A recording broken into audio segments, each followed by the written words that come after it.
So the way the program works is to give a very broad description of TIMBo. It's a very contained and defined space where women can actually mine their own wisdom. So that's really what we're doing in that circle. And what happens is that women have an opportunity to renegotiate their stress and trauma triggers to external and internal stimuli. And so it's not an educational program like you would think. The manual is not a list of instructions or sort of a whole bunch of, kind of educational materials. We really just start with a quote. Someone reads the quote, and then we just open it up for discussion. And we train facilitators, and the facilitators are trained to keep the discussion in the present moment, to keep it contained, and to look for opportunities to take the group through some breathing practice. So what that might look like is someone might be talking, and you can feel when somebody is kind of getting activated or feeling anxious. A facilitator might say, as you're talking, I'm really feeling a lot of sensation in my heart. I'm wondering if other people are feeling something too. People will raise their hands. Then the facilitator will say, let's take a few breaths together. And so everybody will take a breath together. And that gives everybody an opportunity to recognize what their body felt like before that breath, what their body felt like after that breath. And this all happens in the kind of the discussion portion of the program.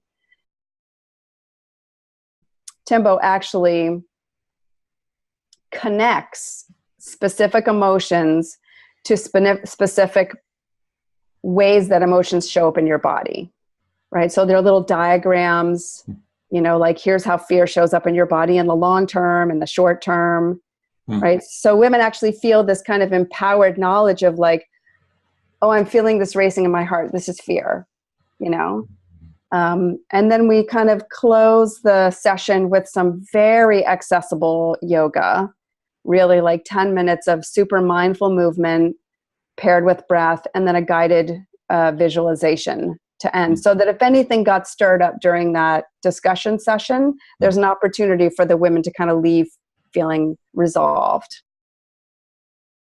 The full program has about 15 or 16 sessions. And then there's an abridged program for women that are really in situations where they're in traumatic situations. So that would be like prison or domestic violence safe houses, homeless shelters, and that's an 8-session program. So we train facilitators, and they'll offer it as a community program. So maybe it's a yoga studio, or maybe it's just in a place that they have access to.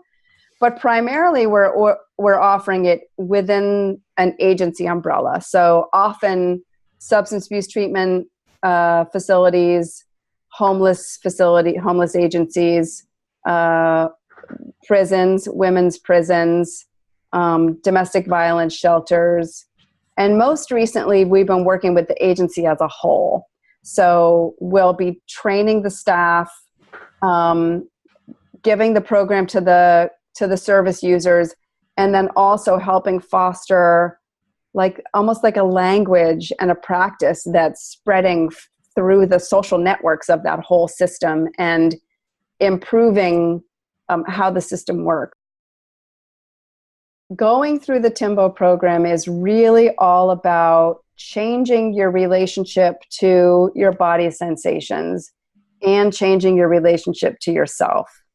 So it's really there's a lot of just kind of investigating inward and using these tools. However, at the same time, when you use this lens to change how you feel about yourself and how you see yourself, you go from being judgmental about everything you see and feel about yourself to being compassionately understanding. It's just natural that you would then be able to see people outside of you that way. That when somebody comes at you and they're having maybe they're pissed off about something or whatever. Instead of you having a counter response, you have this new awareness where you can think, her body sensations are sending her the signal that she's being rejected. And that's right. That's a really scary thing. And so I can actually stay calm and grounded. I can really compassionately understand where she's coming from. I can create space for her, and then the relationship is different. It has to be, because, that one person's changed. There's a lot of scientific evidence out there really showing that trauma can be passed down through generations. And we all know that you can have a trauma at a time when you don't have the cognitive development, to be able to actually remember something. So it can be very distressing to have all of these very uncomfortable body responses to something that maybe doesn't seem that big of a deal. And just effort to try to figure out like why it is and what's wrong with me and like what happened to me. And this that's a key phrase right now, right? In trauma-informed care, don't ask what's wrong with you, ask what happened to you. But I think what TIMBo really helps with is helps people understand in themselves and also in people they're working with that you don't have to know what happened to you. A lot of trauma treatment engages individuals cognitively, and they're not effective. But adding TIMBo as an adjunct program or something that women do in conjunction with other treatment methods really gives those clinical methods, those sort of evidence-based clinical methods, a better chance of helping those individuals, because they're also learning to be aware of their body sensations and use really accessible, practical, and effective tools for self-regulation. I think where TIMBo is different is that it is like a social microcosm. So much of those early traumatic experiences happen in relationship, and close relationships. And then later on, they're sort of perpetuated in those social, school groups or any kind of social groups.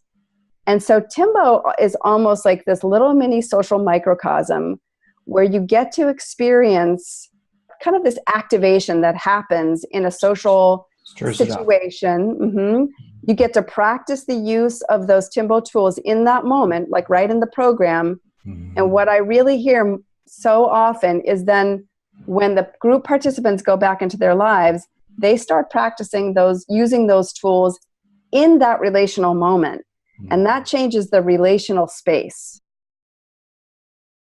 So in that chapter that I mentioned about communication, we're not really working on communicating with other people. We're working on communicating with our own bodies compassionately and being able to say, in a moment when you're feeling, once you learn to recognize your body sensations or lack thereof, that communication, and I use this all the time for myself, is being able to say, I know that you are trying to keep me safe right now, but what you think is happening isn't happening. You being the body and the body sensations, and just being able to say, I'm going to take a couple breaths right now and create some space, and I can take care of this, and you can just kind of rest.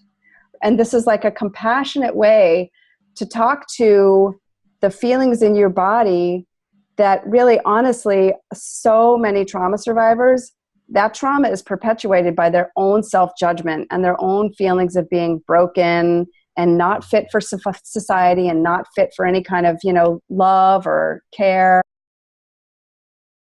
The first session is we're talking about how you develop fear in your early life and how that shows up in your body in the short term and then in the long term, right? And we actually use a house metaphor. So that chapter we talk about rebuilding your foundation, right? So You know, being able to be compassionately look at your feelings of fear and rebuilding your foundation. And then the second chapter is guilt and responsibility. But I should say that we don't come out of the gate talking about those things. We first talk about the positive corresponding emotion, or like for fear, it's perspective. And we offer the perspective of a positive perspective in TIMBo is being aware of your body's sensations without judgment, not trying to be happy all the time, or not trying to change, you know, snap out of your funk. Yeah. Just being compassionately aware. Mm-hmm. So same with the subsequent chapters. The antidote to guilt is creativity. So there we talk about how to creatively visualize your emotions separate from you as a being, you know, and also a recognition that when fear is unresolved in early life, as children, we often see the things that happen to us as something we caused. That's the only way we make sense of them. So that's how we develop this feeling of guilt. And then it goes up: shame, grief and resentment, feeling stuck, denial, and doubt. And then the corresponding is confidence, compassion, communication, awareness, and faith. You're not broken, and nothing is wrong with you, and there's nothing to fix. You know, your body remembers experiences and just tries to protect you when it thinks that you're having that experience again. And that is really what's going on. The easiest and most accessible practice is that when you're feeling something in your body, literally place your hands there, notice what your body feels like, and then learn how to take 5 or 10 deep belly breaths. Meaning, like, when you breathe in, your belly goes out. When you breathe out, your belly goes in. And you can do that until you feel that sensation in your body shift. Just to put it succinctly, I had this recognition that my trauma was suddenly an asset because it was helping other people. And I knew that women who had come to the point in their life where they thought that they didn't deserve to be alive, which is where I was in 2005, actually had the capacity to be healing forces for other women. And I really, really, really wanted to design something that would help them realize that and then put that into action.